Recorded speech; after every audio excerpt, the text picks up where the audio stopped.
What's up, everybody? I've had several people ask to continue the heavy haul series. I know it's been over a year. That was like COVID. Well, that was post shitty COVID, but we got like iced and snowed in for 2 weeks and I didn't work and I can't sit still. So that was kind of where that first video came from. And then life happens and you go crazy. So I thought I would do a quick video on kind of how to get into heavy haul if you're already into trucking and stuff like that. And then at the end, I got some other ideas for videos and stuff like that, stuff I'm interested in. So I'll start doing those and see if it's any interest to anybody else. It may not be, I don't know. But it's not for me to decide what's interesting to everybody else. I've kind of come to that conclusion because I do a lot of stuff and I'm like, nobody would want to see that. But I forget that just because I do it every day or often and it's mundane to me, it might be cool to somebody else, or somebody else might learn something. Because there's everything on YouTube, and most of it my kids watch, and I'm like, that is the dumbest stuff I've ever seen in my life. But they're watching it. And then you look at how many people subscribe to that person, and you're like, holy crap. So I'm gonna throw it out there, I'm gonna see what happens. So getting into heavy haul, I think it's easier now than it was when I started, I'm not gonna date myself, but 20 something years ago. Back then it seemed like, excuse me for a second, it seemed like nobody wanted to teach you. It was like some big secret.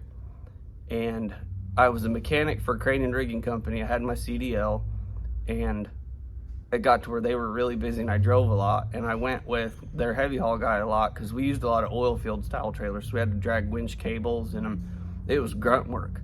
But I wanted to do it so bad. I worked my butt off and they saw that. So I started doing bigger stuff, and we did a lot of local stuff. And we did a lot of stuff in the port that was massive, 23 foot tall, 26 foot tall, 300, 400, 500,000 pounds. We didn't have to make it legal. We just needed to get it from wherever they built it to the barge so they could put it on there with a crane. So I learned how to do a lot with borderline junk equipment. And that was a really good lesson I didn't realize till later. So while I worked for them, we used to go preload trailers for a big heavy haul company, and I got to know them really well. And that's when I bought my first truck. It was a wreck truck. We fixed it. I went to work for them, and it just snowballed into the business I had. And then life happened and I don't have it anymore. These days, if you're a company driver or an owner operator, either one, I would say find a carrier that does legal stuff and heavy haul. Don't look for the carriers doing the massive super loads. Don't look for the dual lane and all that stuff, because the odds of you getting into that are almost nil. And honestly, as a company driver for them, the money's not that good. I've been approached by several over the years, and I know one company, I know people there really well, and it's not that good. I make more money as a mechanic than I would have as a driver for them. It's just the nature of that business, I think. Go to work for them, whether you're an owner operator or a company driver, and express an interest in learning more. And whatever you do for them legal load wise, do it the best you can. Punctual, early, clean inspections if you get them. Don't do stuff that gets you pulled over. Just do it right, because when I was running the business, if you could do the little things right on a legal load, that meant you would probably do the things right on an oversized load, where the stakes are higher from a safety standpoint, from a regulation standpoint, from a cost standpoint. You could make good money, but you have a mistake, it could be a very expensive mistake. So you just have to express an interest and be patient, because more than likely they'll be like, hey, we got this load, it's 9.6 wide or 10 wide or whatever, legal weight, legal height. But that's the way to get you started, because it gives you the ability to understand and read the permits, making note of curfews and all the little things you have to do to run it legal. because later, the bigger you get, the more hoopla there is about times you can run, escorts, and all that stuff. You just learn it incrementally, and it comes to you easier than just getting thrown under the bus.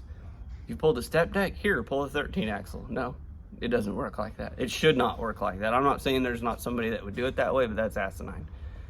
So just work your way up, because if you're 9 or 10 wide and you make a wrong turn or you miss an exit or whatever, the odds of you running into something you can't navigate through are pretty slim. If you're 16 wide or you're 16 tall or you're 120 feet and you make a wrong turn, you might be stuck like Chuck. You might be in a bad way. You might have wreckers and cops, and it's a bad deal. So identifying a good carrier to work for, if you're already doing flatbed or step deck, that makes it easier, because that generally leads to oversize, and oversize generally leads to heavy haul. So, you know, I've been out of the game for a while, but Landstar comes to mind because they do everything. I know guys that made a really good living for Landstar pulling 13 axles and double schnabels and all that. When I was big into it, Bennett was really big with it, the big stuff, and there were several really good brokers and things like that. So you just have to identify a company or a carrier that does that work, because that gets you exposure. And once you're there, there'll be a handful of guys that really have their shit together. And what I did, kind of the next phase for me, after I'd been doing my own thing for a while in 6 and 7 axles, I got to know a guy that had a 13 axle, and I went and helped him anytime I could. Unstack the trailer, whatever it was, maintenance, helped him go load, whatever it was. And it was a little tough. He was a little standoffish, but eventually we became very good friends. He used my equipment, I used his equipment, and I learned a ton from him because he really knew his stuff. There was 2 or 3 guys like that over the years that I really learned a lot from.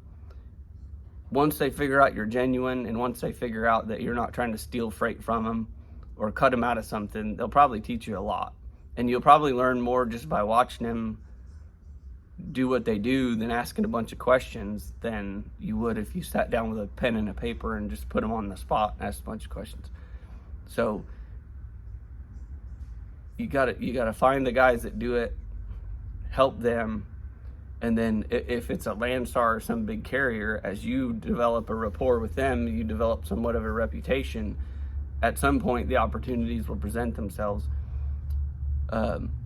None of it's rocket science. Like I said in the other video, you just got to prepare, you got to plan, you just got to take your time, you got to be patient. And that's everything. That's the actual physical act of loading, driving, delivering. That's patience in growing your personal business. Whether you're a company driver or you're an owner operator, you just got to be patient. The financial side of it, there's a good upside, but it's pretty capital intense. Stuff's not cheap. A friend of mine bought a new lowboy maybe a year and a half ago. It was like $85,000. The same trailer now is $120,000. Stuff's just expensive. It always is. The first big trailer I bought with 50-foot of deck and everything was $410,000. I thought that was insane. I almost couldn't sleep. It paid off. It paid off really well, but there were some tough times with it. What hurt the industry while I was in it was, at the time, it was when I got into the big trailers, you know, I'd had some used 9 axles and things like that, but when I made the jump to the 13s,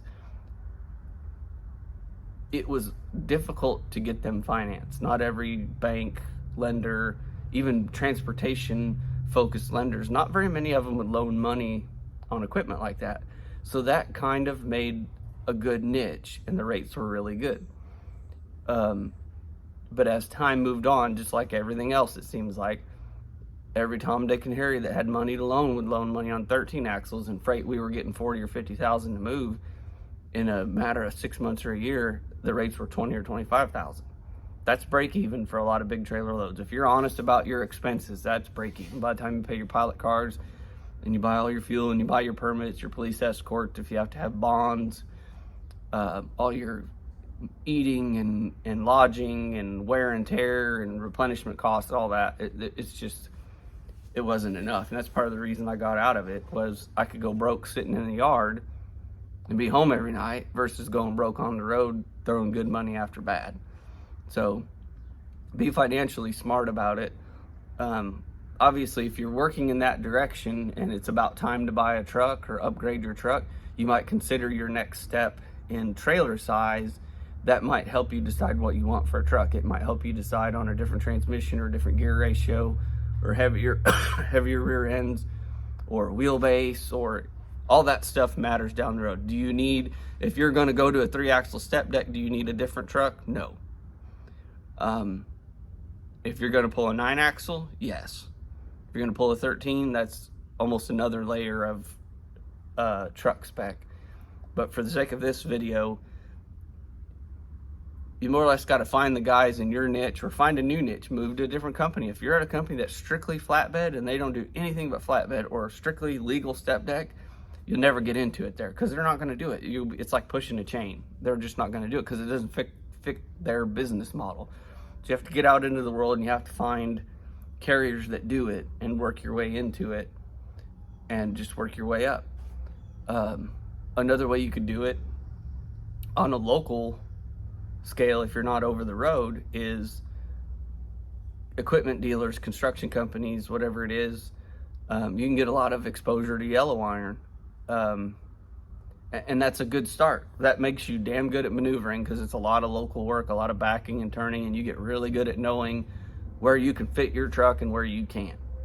If you live in a certain city and you know your way around really well, and you become aware of overpass heights and turns you can't make and all that, that makes you really valuable as a local driver for, like I said, a equipment dealer or construction company. And most towns have a carrier that's kind of set up for just moving construction equipment, cranes, tracos, dozers, etc. That's what I was later in my career for myself, because I was tired of the over-the-road stuff.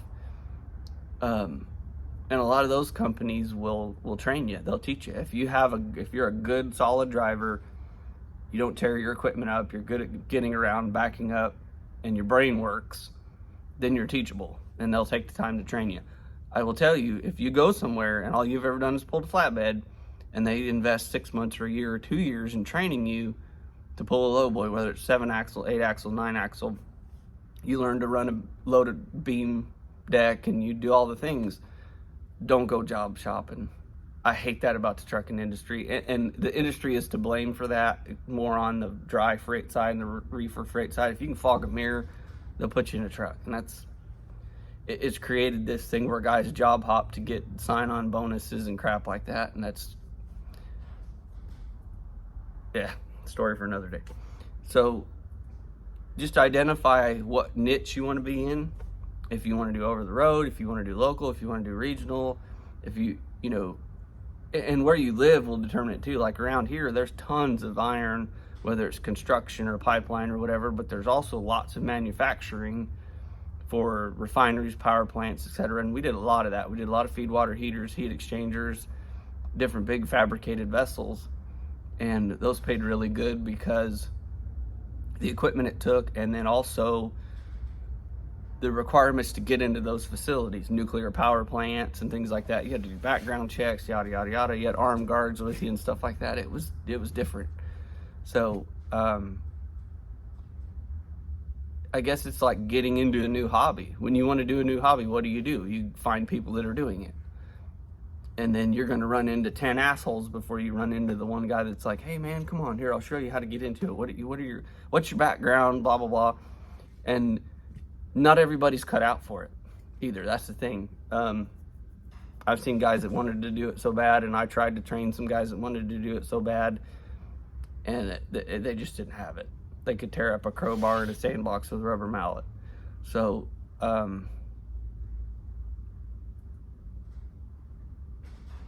it's a tough industry in weird ways. A lot of carriers don't have any loyalty at all, period. I think it's better in the specialized industry. It takes a lot of money, whether you're an owner operator and you want to buy your own equipment, or you're a guy running trucks and trailers. You know, there's a lot of money in it, and that makes a lot of guys stop and think and pause before they put a new guy on or let them do something new.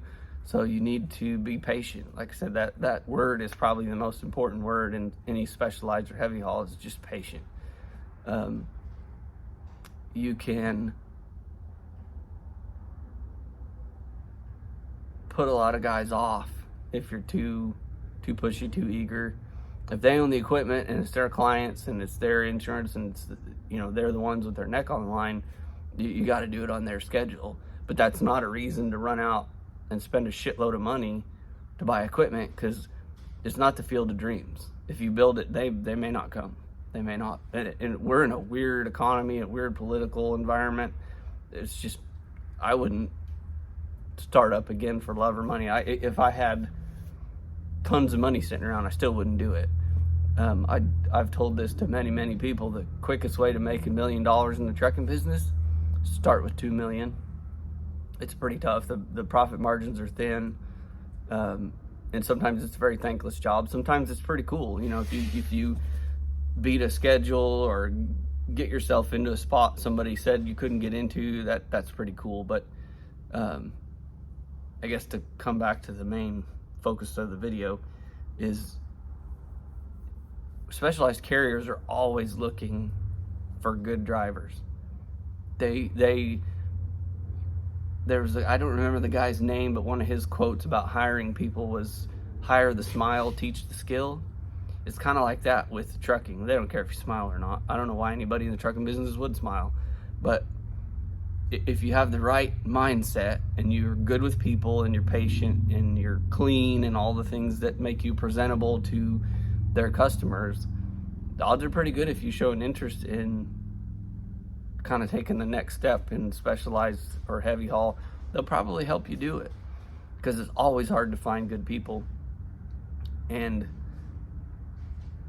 when you do find good ones, the really good ones that I had, when they were loaded and they were doing a job for me with the big trailer, or maybe it wasn't a big, maybe it was 6-axle load, they were only 120,000 gross, but maybe they were 18 foot tall or 20 foot wide or whatever.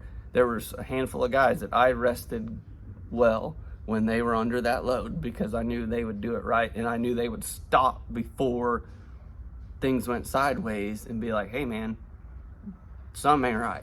And we'd work through it before you were balled up in the middle of downtown wherever because you took a wrong turn, or it's okay to, it's kind of like when they give you a safety orientation on a job, they're like, everybody has the ability to stop work. If you see something that's not safe, don't do it. Same thing. So that part of it is harder to teach. Knowing how to shim a trailer, knowing how to tie things down, knowing how to run a detached trailer, how to put a big trailer together, etc. That's teachable. Some guys are better at it than others.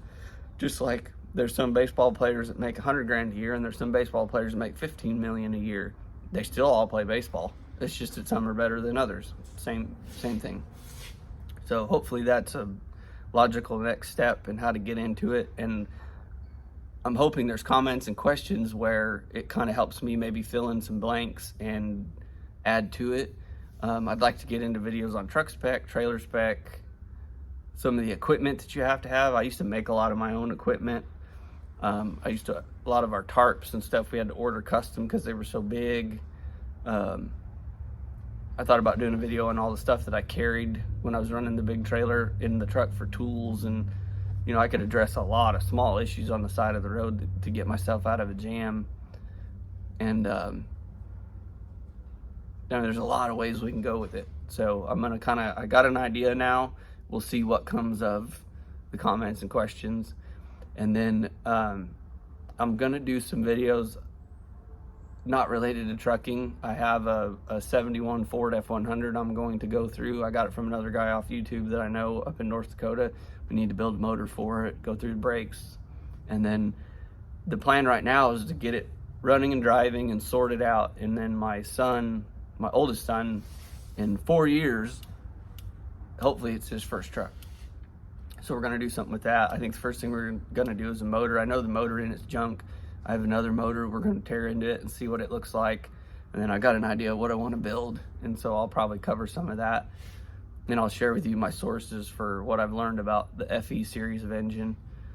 And then another one of my hobbies is like firewood and logging and milling and all that. And I've just started dabbling in milling. And after a day of doing it, I discovered some things about the bar oil and things like that. So I'm going to do a video testing a bunch of different bar oils. I've spent a small fortune getting, I'll have about 14 combinations of bar oil to test. I'm not exactly sure all the criteria that I'm going to use, but we're going to see if we can't get some definitive results, at least in regard to milling, because it's a whole different demand on the saw, on the oiling system and everything. So maybe some people will find some interest in that.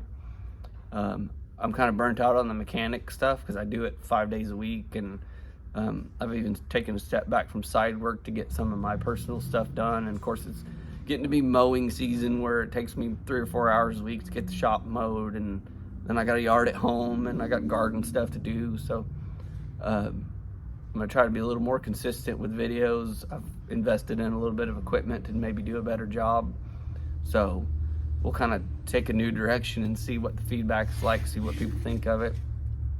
So, wow, it's already been 21 minutes. I appreciate the 400, last time I looked, 407 subscribers. I appreciate that. And there's been hit and miss questions and comments. That's good. I don't mind answering them. Sometimes I'm not super punctual getting back to you. But I'll try to do better, because I know it's frustrating for me when I comment and I have a really good thing to say, or I ask a question, but then again, the guys that I follow and I try to interact with, they've got, hundreds of thousands of subscribers, and they're making a living doing this, and I'm just a hack in Oklahoma, evidently. So anyway, I'll cut this one off here, and we'll kind of see where this one goes, how much traction it gets. Some of my videos have tons of views, but they've been up for years. So anybody has any questions about this video, or clarification, or specific, like, hey, I'm at place X and I want to go to place Y, or whatever it is, shoot me a question, whether it's comment on here or my emails. I'll put it on this video so you can see it, and you can email me, and I'll do my best to answer you in a timely manner. So I hope everybody's doing good. Don't buy into all the hype and the crap that you hear on the news. Just live your life. Don't worry about the world. Think about what people did before there was social media and the damn TV. They just lived life. So my suggestion would be to do that, and you probably lower your blood pressure and live 10 years longer, because at the end of the day, what's going to happen is going to happen. It's out of our control. So take care of everybody, and we'll see you, I don't know, maybe a week. I'll shoot for a week. I'll try to get you one by the beginning of next week. Take care.